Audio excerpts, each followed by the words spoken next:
God's call to Hosea was not easy.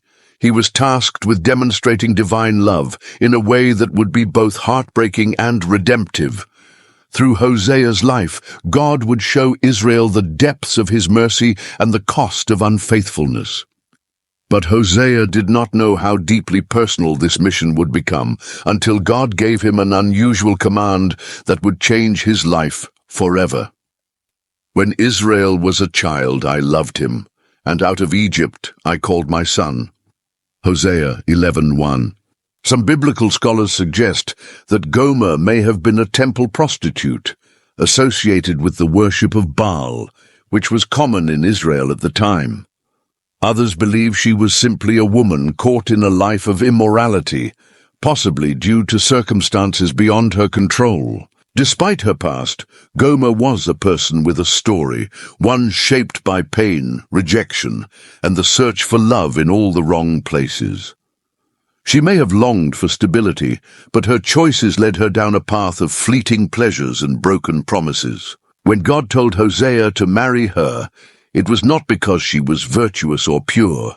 Rather, she represented the unfaithfulness of Israel, a nation that had abandoned its true love, God, in pursuit of lesser things. Gomer's life was about to take a dramatic turn.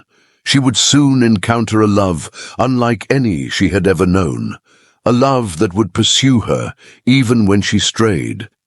But at the time of her meeting with Hosea, she could not have imagined the divine purpose behind their union. Theirs would be a marriage unlike any other, marked by betrayal, heartbreak, and ultimately redemption. For their mother has played the harlot. She who conceived them has behaved shamefully. Hosea 2:5. One day, Hosea received a command from God that would test the depths of his obedience and faith. God told him, "Go, take for yourself a wife of harlotry, and have children of harlotry. For the land has committed great harlotry by departing from the Lord." Hosea 1:2. It was an astonishing command. God was asking his prophet to marry a woman who would be unfaithful to him, a living representation of Israel's spiritual adultery. Hosea, though likely filled with questions and emotions, obeyed God without hesitation. He sought out Gomer, a woman known for her promiscuity, and made her his wife. This act was not about personal desire or romance, but about showcasing God's unwavering love for his people. Hosea's marriage to Gomer would be a powerful symbol, an earthly representation of God's relationship with Israel, a love that remained steadfast even when betrayed. To those who knew him, Hosea's decision may have seemed irrational, even disgraceful. A prophet, a man of God, marrying a woman with a scandalous reputation. Yet, in doing so, he embodied God's boundless grace. God was using Hosea's life as a prophetic drama, showing Israel the pain of their betrayal and the hope of their restoration. For Gomer, the marriage may have come as a surprise. Perhaps she had never experienced true commitment before, and now a prophet was choosing her as his bride. However, despite this unexpected blessing, her old temptations and past habits were not easily left behind. "I will betroth you to me forever. Yes, I will betroth you to me in righteousness and justice, in loving kindness and mercy." Hosea 2:19. The wedding of Hosea and Gomer was a union unlike any other. While most marriages were built on mutual love and trust, theirs was established on obedience to God and a divine purpose.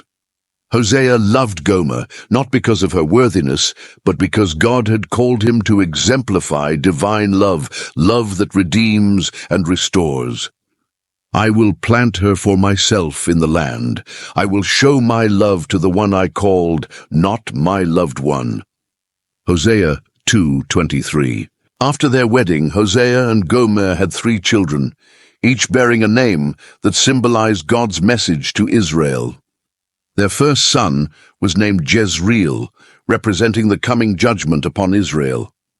Their daughter was named Lo-Ruhamah, meaning no mercy, signifying that God's patience with Israel's rebellion was wearing thin. Their second son was named Lo-Ami, meaning not my people, illustrating how Israel had distanced itself from God. These names were not chosen at random, but were prophetic declarations of Israel's future. Yet, just as Hosea continued to love his children, despite the painful meaning behind their names, God still longed to redeem his people despite their unfaithfulness. Gomer's struggles did not end with her marriage to Hosea. Though she had entered a new life, she found it difficult to leave her past behind. The call of her former ways, of fleeting pleasure, false security, and sinful indulgence, proved to be stronger than the love Hosea offered. They set their heart on their iniquity, and it shall be like a snare to them. Hosea 4:8. Hosea's relentless pursuit of Gomer mirrored God's pursuit of Israel. In obedience to God, Hosea sought out his wayward wife, finding her in a broken and enslaved state. So I bought her for myself, for 15 shekels of silver, and a homer and a half of barley. Hosea 3:2. After redeeming Gomer, Hosea did not treat her with resentment or condemnation. Instead, he invited her into a renewed relationship, one built on love, grace, and commitment. You shall stay with me many days. You shall not play the harlot, nor shall you have a man. So too will I be toward you. Hosea 3:3.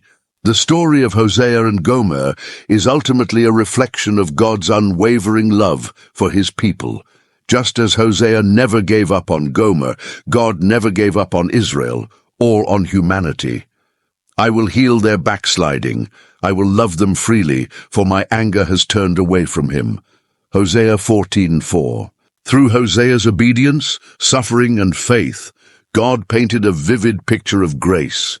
His love is not conditional, it is relentless. Just as Hosea pursued Gomer, God pursues each of us, longing to bring us back into his arms.